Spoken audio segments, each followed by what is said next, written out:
The rain had begun hours before dawn. A quiet curtain pulled across the town. It fell with a certain rhythm, steady, unobtrusive, like memories too old to cause pain but too deep to on Kingston Avenue. The branches of a tired oak tree tapped softly against the fogged-up windows of the First Provincial Bank. Inside, fluorescent lights buzzed faintly above a waxed floor that smelled of cheap lemon disinfectant. Everything was orderly, clinical. Stainless steel pens on tiny chains, numbers blinking red above a row of tellers, and a silent queue of people lost in their own mornings. Then he walked in, not loudly, not dramatically, just a man entering a room he didn't quite belong to anymore. He paused for a second in the entrance, his boots, cracked leather, soles worn thin, leaving small wet footprints behind him. His coat was military green, faded and threadbare at the elbows, and his cap, though brushed neatly, sagged under the weight of years. In his left hand, a simple manila envelope. Nothing more, but the way he held it, cradled close. Knuckles, white with quiet tension, suggested that everything that mattered was inside. Elijah Hart didn't look like a war hero. Not anymore. The years had whittled him down to bone and resolve, like time itself had tried to erase his presence but failed to scratch the core. His face, creased with sun and silence, held the kind of expression you'd expect from someone who had once given orders that sent men into storms of bullets, and then lived long enough to wish he hadn't. He shuffled to the end of the line. No one looked at him directly. That's the thing about being invisible. It hurts less when you expect it. In the front row, a woman in a powder blue blouse scrolled through her phone, her eyes occasionally darting to the time. Behind her, a man in a suit tapped a stylus against his leather planner, muttering about meetings. No one noticed the way Elijah's knees wobbled slightly. No one offered him a seat. Above them, the red light blinked. 27. He looked down at his slip. 43. He waited. Raindrops slid down the wide front windows like tears too old to be cried out loud. Outside, the world was rushing, honking, wading through. Puddles. Inside, time was slower, more indifferent. Every tick of the wall clock echoed like a distant artillery shell. Elijah's eyes wandered toward a corner where a wall-mounted TV silently ran the news. A ribbon on the screen read, "Fort Kingston Business District to expand, honoring a legacy." Below it, a slick announcer gestured at glossy buildings built over what once was mud and gunfire. Elijah blinked once, long and slow. When his number finally lit up, he stepped forward, a little unsteady, like his legs weren't used to being seen. The teller, a young woman with clipped bangs and a pink watch, greeted him without a smile. "Morning. How can I help you?" "I'd like to withdraw some funds," he said softly, sliding the envelope forward. She opened it. Inside, a tattered ID from decades past, a military certificate, and a long-hand letter from an old regional military office verifying his pension. She frowned. "Sir, do you have anything newer?" Elijah shook his head once. "These should suffice." She hesitated. Then, one moment, she walked away, heels clicking with quiet urgency, toward a glass-walled office where a man in a navy suit and shiny hair leaned back in his chair chewing gum. The manager, Elijah, waited again. His hand rested on the counter, trembling just enough to draw sympathy, if anyone cared to notice. He didn't plead. He didn't explain. He just stood there, as still as a tree in the aftermath of storm. A low murmur passed through the lobby. Someone chuckled. A small child pointed at him, asking his mother something. The mother shook her head and pulled the child closer. And yet, in all of this quiet humiliation, the old man stood with a strange, unknowable dignity, like a statue of a forgotten god, still waiting to be remembered. The envelope remained open on the counter, and the rain did not stop. The manager's footsteps were louder than necessary, a polished rhythm of confidence that had never tasted war or winter. He took one look at the documents splayed on the counter, then at the man behind them. The coat, the boots, the weary eyes. He laughed. Not cruelly, not loudly. Just that kind of condescending chuckle people make when they're too certain of their own world. "This ID's older than this building," he said, flipping the military certificate like a diner menu. "We can't accept this," Elijah said. "Nothing." The manager leaned on the counter, his cologne too sharp, his voice too casual. "You know, forgery's a serious offense. Some folks think slapping on an old uniform gives them the right to pull stunts like this. Military scams are—" "Sir, I've come for what is mine," Elijah said quietly. His voice was low, not shaking. That's all. Something about the calmness unsettled the manager more than anger might have. He waved to the security guard. A heavy-set man in a navy polo stood from his stool near the door, adjusting his belt with a grunt. "Hey, Paul," the manager said. "Can you help this gentleman find the exit?" It wasn't a request. It was an order given with the confidence of someone who believed titles made truths. The guard walked over, towering above Elijah. "I'm gonna have to ask you to leave, sir." Elijah didn't flinch. He didn't argue. He simply turned his gaze slowly toward the guard. And for a flicker of a second, something deep, something ancient passed between them. It wasn't fear. It was recognition. Like two animals sizing each other, but one had once fought in a world the other could barely imagine. The guard blinked, hesitated, then reached for Elijah's arm. That's when a voice cut through the quiet. "Wait." A man in a brown leather jacket stepped forward from the line. Late 40s, cropped hair, the kind of stance that suggested discipline never quite left the bones. He walked up slowly, scanning Elijah's coat. Then he stopped. Right above the left breast pocket, just below the collar, was a small insignia. Faded, barely visible, but unmistakable to those who knew. A silver arrow encircled by laurel leaves. The old strategist's crest of the Eastern, Allied forces, retired decades ago. Issued only to those who had served in strategic command during high-level field operations. The man's eyes widened. "Where did you get that badge?" Elijah looked at him silent. "Sir, are you Colonel Hart?" Elijah Hart? Still no answer. Just a nod, small, almost invisible. The man stepped back like he'd just seen a ghost. He turned sharply, pulled out his phone, dialed fast. Military precision. "This is Sergeant David Holt, retired. Patch 39B. I've got eyes on Colonel Elijah Hart. Yes, that Colonel Hart at First Provincial Bank. He's being removed by security. I need confirmation, and you need to get someone here." He paused. "I'll keep him in sight." He ended the call and stepped back beside Elijah. "I served in Kingston Field, sir. I followed maps drawn by your hands." Elijah's face didn't change, but something softened in his shoulders. The guard and manager exchanged confused glances. "Who exactly is he?" the manager asked, a bit more hesitantly now.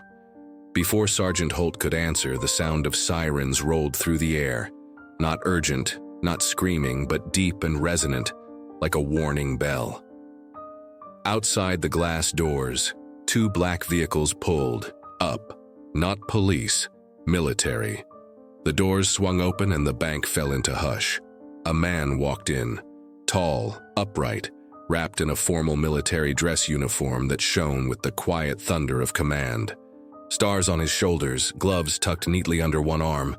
He stopped at the entrance, surveyed the room, his eyes locked on Elijah Hart. He walked forward slowly, deliberate, each step echoing. Then, in the middle of the bank lobby, he came to a halt. He raised his hand in a sharp, precise salute. "Colonel Elijah Hart," he said, voice deep but calm. "Sir, it is an honor." Gasps rustled through the crowd like leaves in a sudden wind. The manager stammered. "Wait, this is the high Elijah Hart? The tactician, the one from—" The general turned his gaze toward the staff. "You're standing on what he built. This entire sector, your office, this block. It exists because of the defense strategies Colonel Hart designed decades ago. He didn't just serve, he shaped this town's future." No one moved. The security guard dropped his hand. The teller pressed her hand to her mouth, But Elijah still said nothing. He didn't need to. His silence now roared louder than any anthem, and the rain outside quietly began to fade. The general stepped aside. His salute lingered in the air like the final note of a hymn. Elijah gave the faintest of nods in return. No grand gesture, no proud smile, just a quiet acknowledgement, as if the salutes he'd earned in life had long ago become too heavy to carry. Around him, the atmosphere had changed. People who had moments ago dismissed him now stood straighter. Eyes once rolling, now fixed on the floor. There was no need for scolding. The truth, standing tall in military dress blues, had already done the talking. Elijah turned back toward the counter. The teller, the young woman with the pink watch, was visibly shaken. Her fingers trembled as she reached for his documents. "Again, I'm so sorry, sir," she stuttered, her voice soft as the first snow. "I didn't know. We should have." Elijah offered no bitterness, just a gentle nod. His eyes, gray as ash, looked through her, not past her. And in that gaze was neither judgment nor triumph, only a weary kind of grace. The manager stood nearby, face flushed with the color of shame. His earlier bravado had withered. He's opened his mouth, perhaps to apologize, perhaps to explain. But the general, arms crossed behind his back, shook his head once, not unkindly, but with a finality that silenced further embarrassment. Instead, the teller focused on the task and she gently processed the withdrawal form, double-checking every field, her hands now reverent with the kind of care reserved for holy things. "Your account is active," she whispered. "You're entitled to your full pension and veteran benefits. Colonel Hart, how much would you like to withdraw today?" Elijah took a deep breath. There was a pause as he looked not at the numbers but into memory, perhaps of younger hands, of maps spread over wooden tables, of nights spent wondering whether the right call had been made. 2,000, he said quietly. That should cover his first semester. The teller nodded and prepared the amount, counting it carefully under his watchful eye. The room was still. Even the children had stopped fidgeting. A teenager in the back, hoodie up and earbuds dangling, slid his phone out to record, but not for ridicule, for reverence. This was history walking among them, breathing the same air. The general stepped forward again. "Colonel Hart, if I may, your contributions to Operation Citadel and the Kingston defensive line are not just remembered. They're studied. You're still on the curriculum at Westbridge Academy. They teach your decisions like scripture." Elijah's brow furrowed slightly. That was a long time ago. "Some truths don't expire," the general replied. Behind, the teller's counter, someone stirred. An older man, perhaps a maintenance worker in a pale blue shirt stained with oil and paper dust, stepped out from a back room. He held a key in his hand. His eyes were red. "I was here when they opened this branch," he said, voice cracking. "There's something you need to see." He led the general and the bank manager to a side wall, one covered with an art display featuring historical photos of the Kingston area. With quiet urgency, he removed one of the frames, revealing a concealed brass plaque behind it. Dusty, forgotten, but intact. The general brushed it off with his glove. The inscription read, "In honor of Colonel Elijah Hart, Master Strategist, Protector, of Kingston, whose vision built the fortress beneath our feet, 1981, a hush fell heavier than before."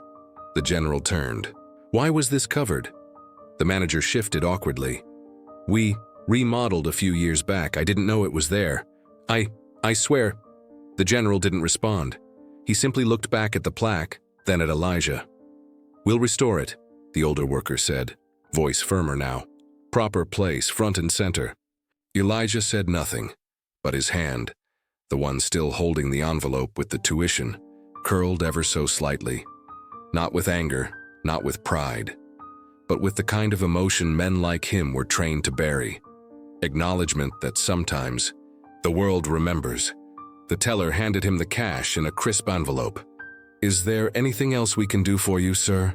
she asked. Elijah turned slowly. The lobby was no longer indifferent. People had stepped away from their places in line. A woman near the entrance wiped a tear.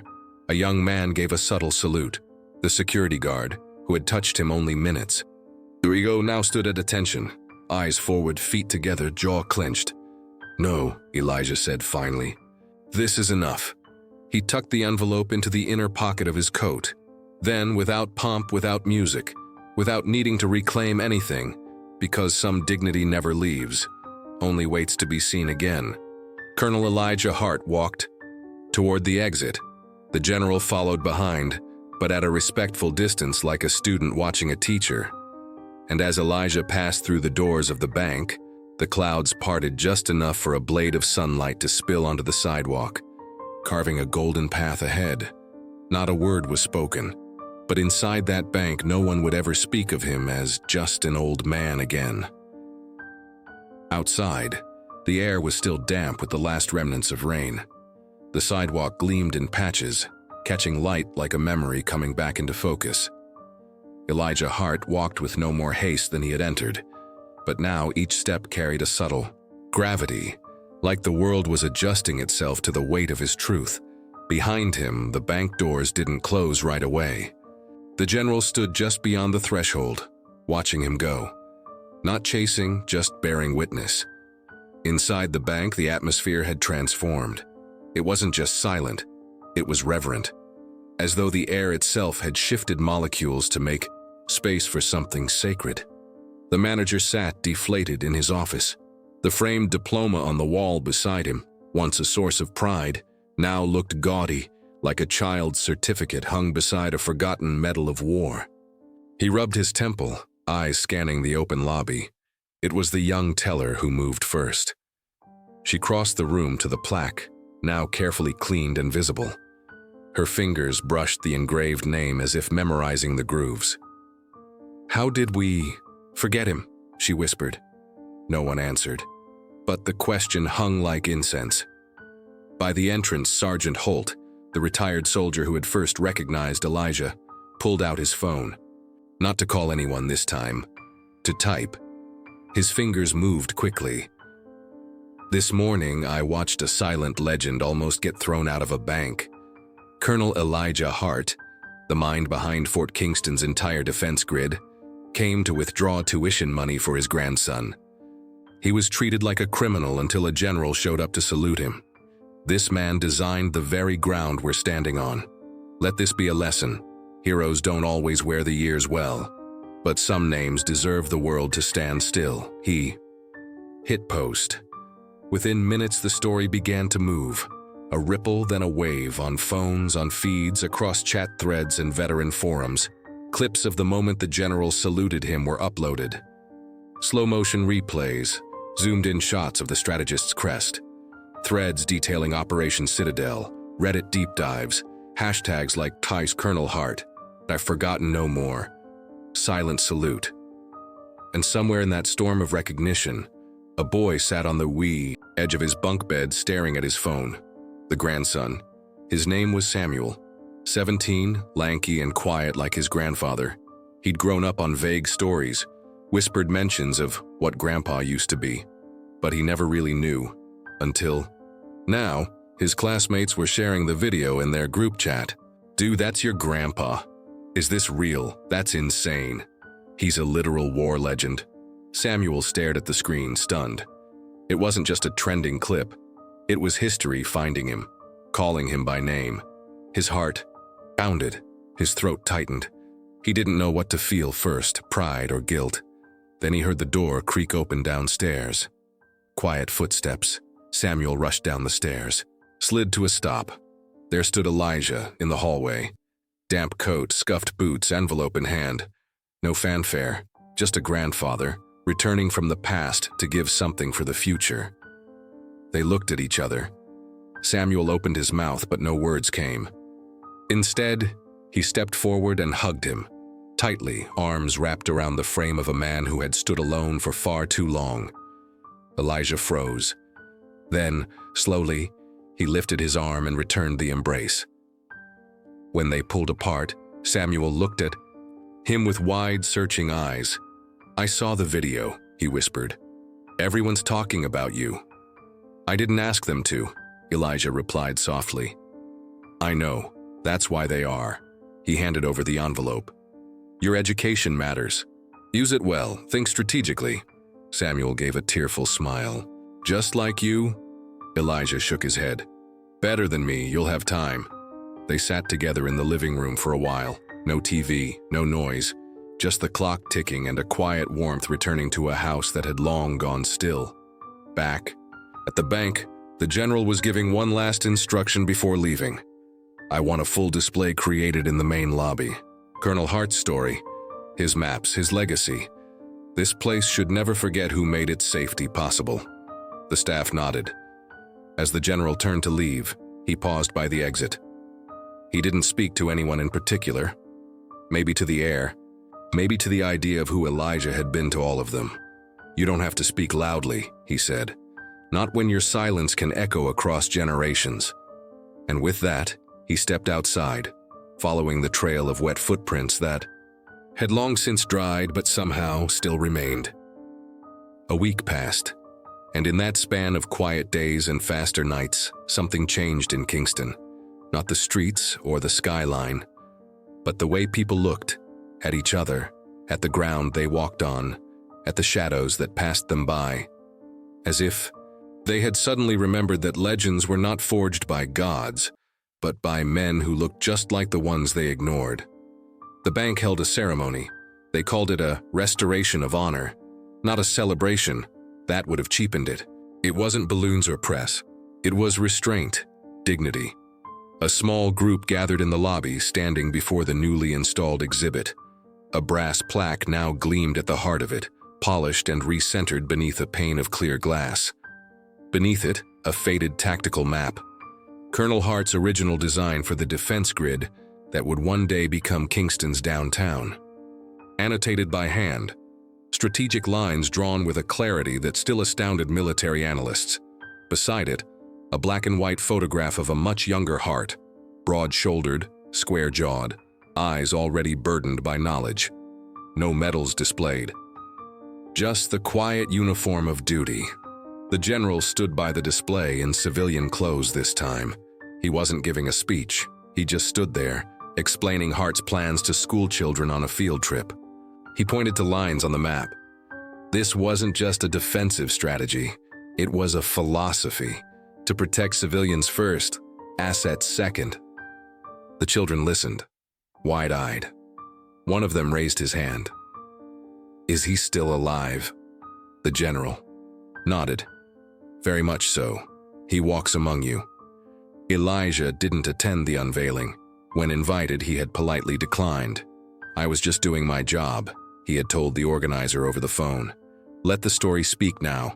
I've already said enough." Instead, that morning, he sat on a park bench overlooking the river. Same bench he had visited every week for years, where he had once fed birds with a tired hand and watched clouds drift with the patience of a man who no longer expected much from the world. This time, he wasn't alone. Samuel sat beside him, a textbook open on his lap. His posture straighter, now more aware, like a switch had been turned on inside him. They sat in silence for a while, the boy reading, the man watching the slow churn of the river. Then Samuel spoke without looking up. "People at school, they ask about you, about the crest, about the operation." Elijah let the breeze touch his face before answering. "What do you tell them? That you did what had to be done, that you never wanted praise, that you gave them peace and walked away." Elijah gave a slight smile. "That's close enough." Another pause. Then Samuel asked gently, "Do you ever regret it, staying quiet all these years?" The old man thought for a long time. "When you speak of your deeds, you risk building a monument to your ego," he said. "But when others speak of them, maybe then it becomes a lesson." He turned toward his grandson. "You want to honor me? Live well, be thoughtful. Use your mind not to win, but to protect. That's strategy, that's legacy." Samuel nodded deeply. In the distance, the town clock tower chimed noon. Birds took off from the riverbank, lifting into the pale sky like scattered promises. Elijah stood. "I've said my piece, boy," Samuel rose with him. "Then I'll make sure others carry it forward." As they walked away from the bench, their shadows fell long across the grass, one bent, one straight, but side by side, connected not by blood alone, but by a story finally told. And in the background, the digital world continued to echo. Clips of the salute played over and over on timelines. Thousands had shared, millions had watched. In quiet corners of the world, veterans wiped their eyes, strangers stood in long silences, and grandchildren looked differently at the quiet old men in their lives. At the bottom of one such video, a comment had risen to the top. He didn't raise his voice, he didn't demand respect, but when he stood, the whole room stood with him. That's what a true hero looks like. And somewhere, far from the noise, Elijah Hart exhaled slowly, as if releasing the last breath of a burden he no longer needed to carry. Not because he was forgotten, but because he was finally seen. If this story stirred something in you, a memory, a face, a silence you've overlooked, don't let it fade. Share the quiet kernel. Let it echo for every unsung hero still walking quietly among us. Speak their names. Notice the crests. Ask the stories. Because sometimes the most powerful legacy is the one we almost walked past. Tag someone who needs to read this. Honor the silent. And remember, not all legends speak. Some simply stand.